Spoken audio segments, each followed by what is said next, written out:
Hey YouTube, I am Archangel for Truth, and I'm bringing you another video to help clarify the confusion between anti-sovereigns and sovereign constitutionalists. What does it mean to be sovereign? Are the governments sovereign or are the people? These are the questions we will answer. Now, I have debated with many individuals within the anti-sovereign movement. There are many anti-sovereign YouTube channels out there. Donut Operator is one of them. Vilified Freedom is one of them. Van the Man is one of them. There are many anti-sovereign groups. Mike the Cop is one of them. And what these individuals do is they actually make fun of people for standing on their inalienable rights. They post videos, and sometimes these individuals are individuals that are expressing their rights, their inalienable rights as it pertains to traveling, or what they will call driving. And so, because there is some confusion and misunderstanding by the anti-sovereigns, they actually make fun of people who do stand on sovereign rights. Now, I want to make perfectly crystal clear. Individuals who deliberately choose to go out and cause harm and commit crimes that are crimes from the standpoint like theft or murder, these things not only are mentioned by the laws of men, but these are things that the laws of God condemn. And so these things are criminal. I do not support individuals that commit these things. However, I do support those who stand on their rights, their inalienable, God-given rights, and to be free. And that is what was established when this nation, in the beginning of its founding, established the doctrine called the consent of the governed. This doctrine is so described in the Declaration of Independence. But I digress. Sovereignty is inherent to our humanity. Why is it that we have sovereignty? It is because we are created in the image of God. Jesus himself explained when there was a dispute between him and the Pharisees and the scribes, and he said he was God's son. And Jesus himself said, "Is it not written, as pertaining to man, that you are gods?"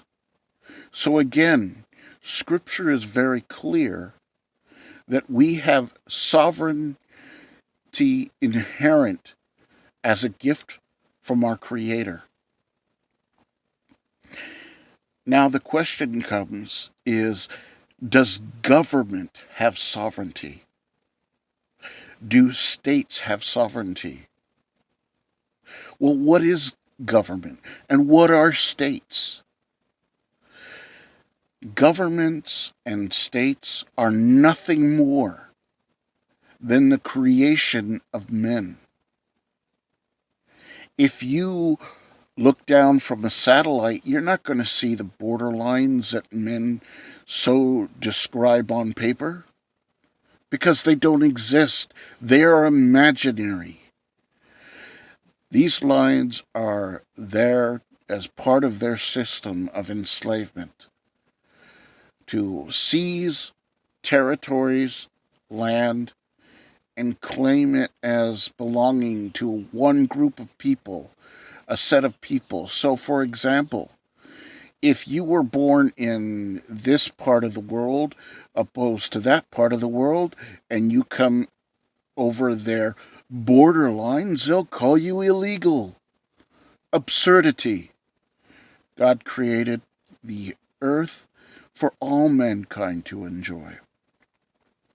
Now, I could go on and explain and embellish completely as to all these things being true.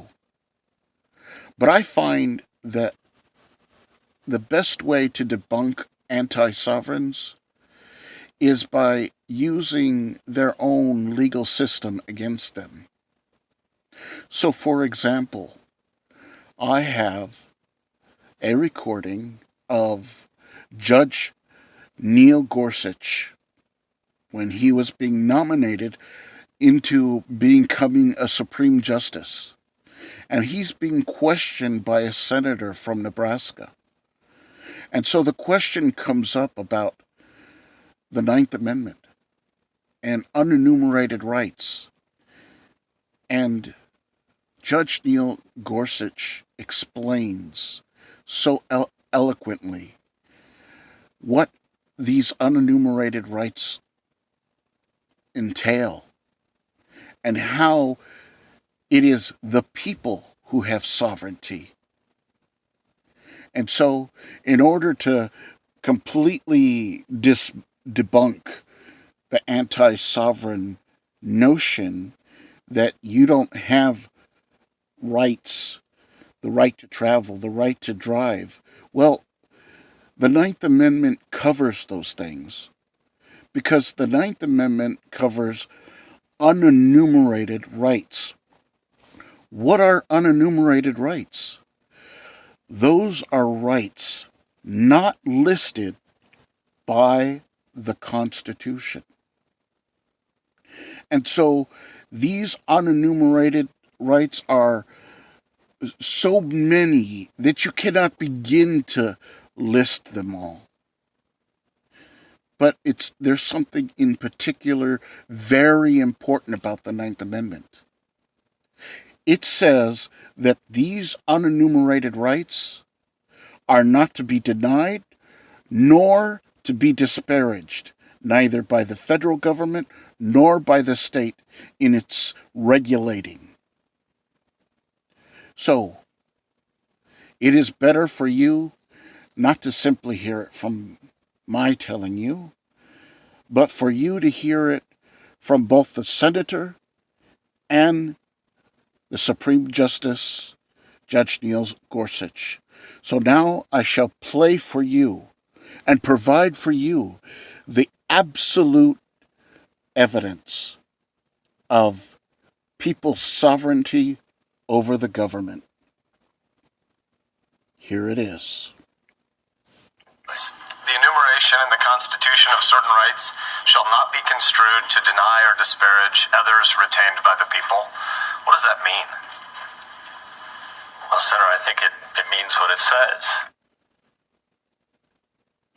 The Ninth Amendment's not been much interpreted by the Supreme Court. There are different views about its effect and its meaning. And I don't doubt that there'll be cases and controversies in which I would, if confirmed, and maybe even if I'm not, asked to construe the meaning of that. It's one of those amendments that hasn't had a lot of judicial attention. We've talked about some others. There's a publication in 1950 I read called The Forgotten Ninth Amendment. Right. Well, that's 60 years ago. It was forgotten then. Senator Lee's written a book that includes some discussion of this as well. Judge Bork referred to it one time as an ink blot, seemingly implying that it could just be ignored. Is there any precedent that we need to know about to understand the Ninth Amendment as it comes down through the court? There are amendments that have been less interpreted and more interpreted. The Ninth Amendment is one of those that has been less interpreted, Senator. What's the best way to understand how the Constitution divides power between the federal government, the states, and the people? And in particular, how do we know whether or not some power that has not been specifically enumerated and given to the federal government, since the people give the government power, the government doesn't give us rights? Did you hear that? The senator is clearly articulating that the people give the government power, that the government doesn't give to the people their rights. It is inherent to them. Now, you hear this conversation between the senator and the judge explaining how the Ninth Amendment is commonly referred to as the forgotten ninth. I would say it would be the hidden ninth. Why? Because the Ninth Amendment is something they don't want you to know. They don't want you to know that you have rights that aren't limited to those rights that are listed into the Constitution. So, whenever you choose to defend your right to travel, your right to drive, you can simply point out it is an unenumerated right. How will they deny it? Because they can't go to any list and say, well, there's no lists saying that it's this or that. So you do have that right. And they are not limited to those things that the government wishes to recognize. But they are extensive. And moreover, these rights, even though they are unenumerated, may not be denied or disparaged by the state. But let us continue to hear Judge Gorsuch's response to the senator's question. The people gave the federal government certain enumerated powers. If it's not enumerated, how do we know if it belongs to the states or to the people? Senator, we've talked a lot about federalism in this last few days. The people in this country are sovereign. As Lincoln said, it's a government by the people, for the people. So there it is, folks. The people are sovereign. So this goes out to all you anti-sovereigns out there who deny and disparage the right to travel, the right to drive. You are wrong. Here's a Supreme Justice clearly articulating who are sovereign. It is the people. It is not the government.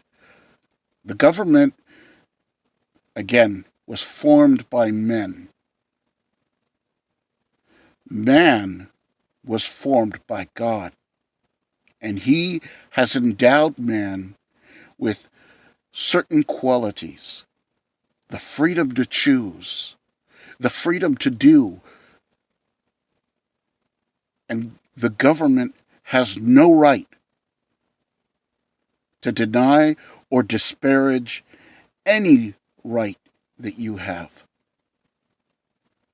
And regardless of it being part of their limited scope of rights, you have the right to drive, you have the right to travel, and it is clearly articulated. Those that do not wish you to have this right are those who are seeking to build revenue off of state regulation. And so they come up with all sorts of licensing fees and fines for you not fulfilling their regulations and statutes. But if a state regulation does deny and disparage your right, then that regulation does not need to be followed. How can I prove that? There is a case called Shuttlesworth. And what this case is dealing with is a state that wanted to license a certain activity that was already a constitutional right. And the Supreme Court said that they can't do that.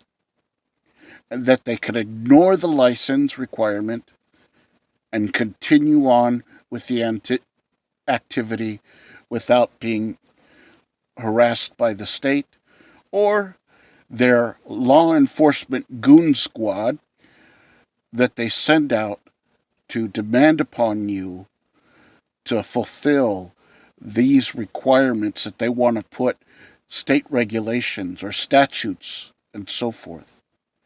So understand, this system is designed against you. And that is why the state, the judges, the prosecuting attorneys, and the law enforcement individuals are all paid by the state to regulate you. They're not there for your protection. They're not there to serve you. They are not public servants. They are state servants serving the interest of the state against the people. So, now, I'd like to hear you anti-sovereigns try to debunk this. You've just been debunked. All you anti-sovereign channels out there, the truth has come out, and you are exposed for the way you are. Anti-sovereigns, they always have a disrespect for sovereign people. They laugh at sovereigns when they stand on their rights and get tased and get their windows busted out by the police. But now you stand exposed. Jesus said, "You will know the truth, and the truth will set you free." We are free. We are free because that is the freedom that God has given as your gift. Stand on your rights. Do not be afraid of these cowards with badges, because some of them, do not understand this. And for those that don't understand this, I can forgive. I can understand why they wouldn't understand this, because they too have been deceived. Some law enforcement individuals I do respect, because they're actually out there to help people. But I tell you truthfully that the far majority of law enforcement are out there to find what they can use against you. And that is why they look for anything that they can find. That is why the state is willing to use a burned out tail light or a burned out license plate light to do a further investigation to find whatever they can find to use against you. So now you're caught up into their system of legalities. And they're going to charge you fines and court costs, and by the time they're done with you, they'll probably have impounded your vehicle. They will probably require you to pay their tickets, and when you go into court, there's going to be fines there. All these things they use as a means of revenue to build the state's interest. It is literally converting your rights into regulations, and it's got to stop. And it's up to you and me to put a stop to it. How do we put a stop to it? By our standing on our rights. Please like and share this. And if you have any questions, by all means, leave a comment. With that, I say, God bless and take care.